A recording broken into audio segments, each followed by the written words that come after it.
2คอไม้เมเปิ้ลกำลังทำสีกำลังเอาขอบขาวไม้เมเปิ้ลตัวนี้คอบนเป็น2แฮมนะครับเป็น2แฮมคอล่างเป็น1ดิวชั่นคอยเป็น1แฮมสาย20เดือดทั้ง2คอเราเป็นเกี่ยวไปตั้งแบบไหนก็บ่รู้ด้วยกันสีสายสีเดือดทั้ง2ข้อครับอันนี้เป็นไม้เมเปิ้ลหรือซันเบิร์ดนะครับทางหลังเป็นประดูทางหลังเป็นประดู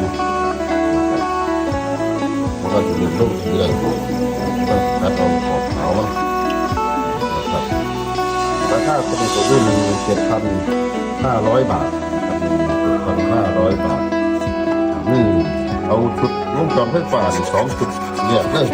อุปกรณ์พวกนี้เนี่ยแต่ว่ารวมไปที่แจ็คหลอดเดียวนะครับรวมเป็นแจ็คหลอดเดียวตัดต้อยทั้งบนทั้งล่างนะครับอย่างสวยเลยเดี๋ยวเสร็จแล้วจะรีวิวให้ดูเป็นแบบนี้ดูก็เข้าคอแล้วก็หุ้มเสร็จแล้วก็จะไปพ่นสีจนกระทั่งมันเงาพอใจนะครับก็จะค่อยต่ออาจจะใช้เวลาอีกวันนี้พรุ่งนี้นะครับ2 วัน 3 วันก็จะได้จัดส่งให้นะครับ